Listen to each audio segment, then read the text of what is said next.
il serait dans les 16 premiers mondiaux. Oui, exactement. À force d'avoir de l'expérience et de savoir gérer ce fait d'être dans les 16, bah, c'est mieux. Hein, on n'a pas besoin de passer par la bataille des qualifs qui peut être vraiment compliquée. Ouais, surtout à cette Coupe du Monde de Saint-Maur qui est plébiscitée avec beaucoup de tireurs.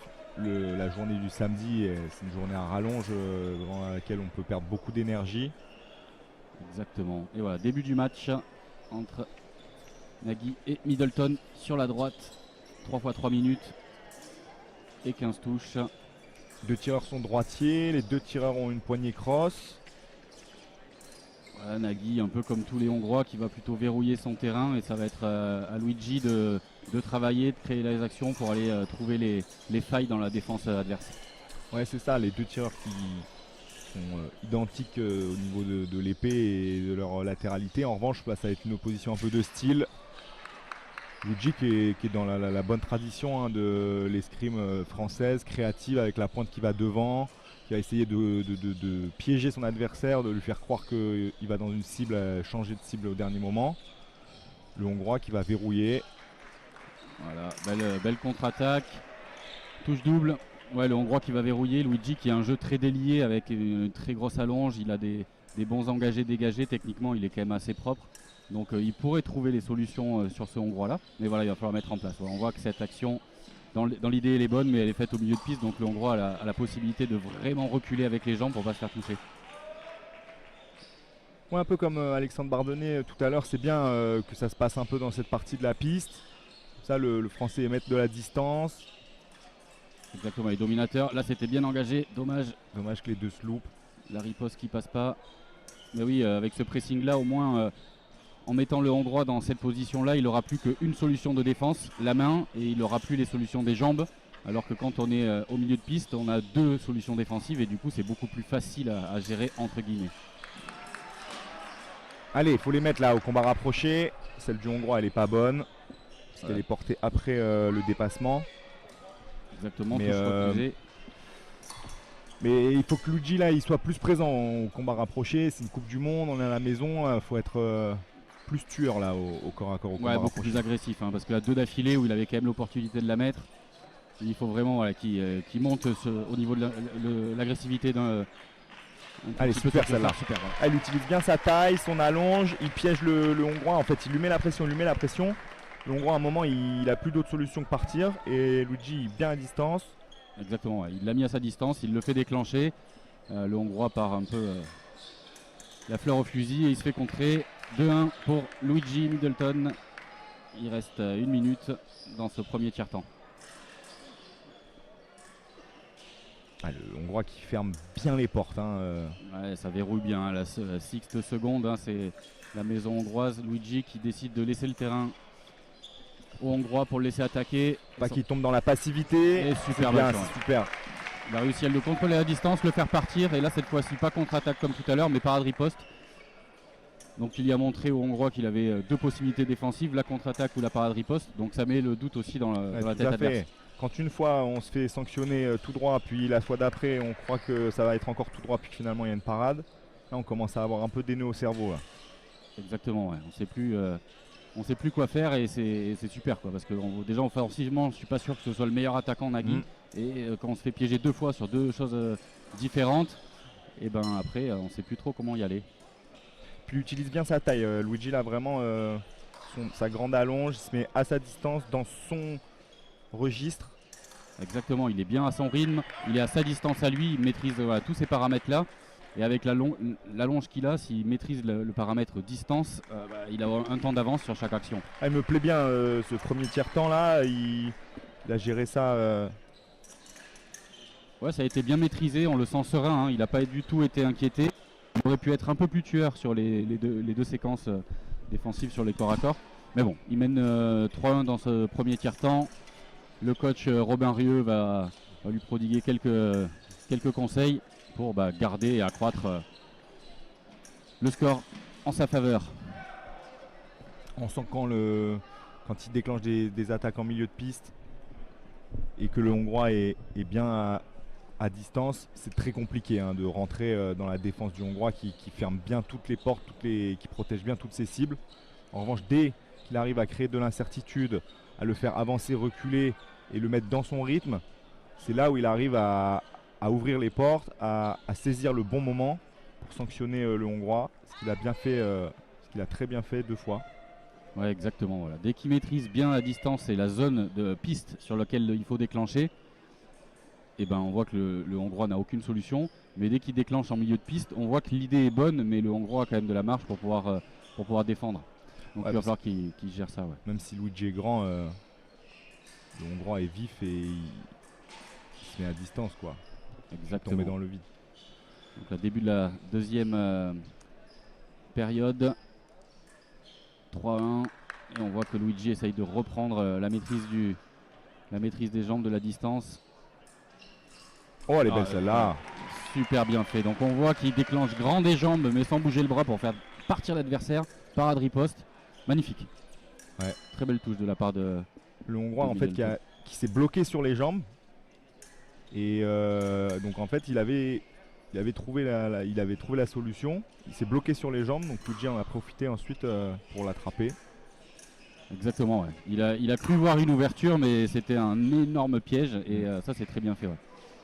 Pareil, ça fait douter. Hein. Quand on prend ce type de parade riposte, après on se pose des questions avant d'y aller. Et généralement on y va encore plus petit bras et c'est encore plus facile pour l'adversaire. Donc il faut qu'il garde ce schéma-là, cette distance. C'est bien, ouais, il le piège sur plusieurs registres différents. Lui, ça lui permet de mettre en place des choses pareilles en attaque, en défense. Ouais, il le fait travailler. Tentative de touche au pied. C'est bien, il va se mettre dans son camp, mais il reste quand même très actif. Crée encore des choses, voilà. Exactement. Ouais, il est toujours actif de jambes et il n'est pas passif. Du coup, il subit pas finalement le fait que le Hongrois avance. Et c'est toujours lui qui est maître de la décision. Et là, on voit, hein, il déclenche quand même une contre-offensive, donc une attaque quasi sur la préparation, mais en prenant du fer et il touche facilement. 5-1 pour Middleton. Le risque quand on est devant au score comme ça et qu'on va se mettre dans son terrain, c'est ça, c'est de devenir passif et d'attendre que l'autre crée quelque chose. Voilà, et là, il est plus tueur au corps à corps, il les met, il se concentre. Et ça, c'est des touches qui font du bien. Hein. Ouais, il va plus savoir où il habite là. Voilà, on le sent un peu perdu. Il n'a plus de solution, mais c'est vrai, c'est nous souvent on a tendance de dire il ne faut pas s'endormir, c'est quand on mène, aller dans son terrain et plus bouger, essayer de verrouiller, c'est pas la bonne solution. Aller dans son terrain, oui, c'est bien, mais il faut garder quand même de la mobilité et faire partir. Et là on voit attaque sur la préparation en milieu de piste, qui passait pas en début de match, mais là comme le Hongrois il est entre deux, il sait plus trop où aller, il était piégé dans la distance et il se fait prendre un coup droit tout simple. 7-1 pour Middleton. Luigi qui gère très bien son match, hein, au niveau tactique et technique, il est en total contrôle. C'est très bien en place. Bon là il lâche un peu touche gratuite. Voilà, contre-attaque au pied. Bien joué, donc ouais, il ne faut pas enterrer le Hongrois trop vite, mais on le sent quand même bien en contrôle Luigi. Il faut qu'il garde ça. Qu'il garde cette mobilité de jambes, toujours actif. La pointe devant.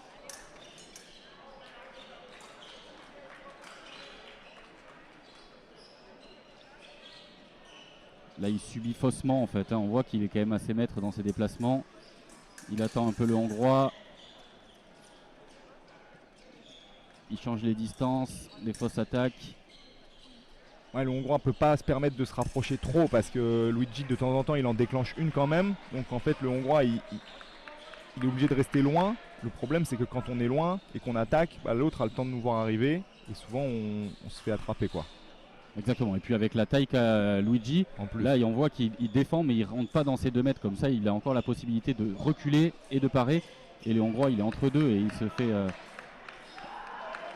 voilà, le contraire, il s'est fait pousser vraiment jusqu'au bout et donc là le Hongrois a réussi à toucher double. Donc c'est pour dire que quand même Luigi est en contrôle parce que là il était quand même pris sur les jambes et il arrive quand même à s'en sortir avec une touche double. 8-3 pour Middleton qui essaye de reprendre un peu le terrain, parce qu'il voit qu'en subissant il est quand même pas maître du match quoi. Ouais, c'est bien en plus, c'est des touches avec des longs temps de préparation qui font passer, qui font couler le temps. Et donc là on va rentrer dans le dernier tiers-temps.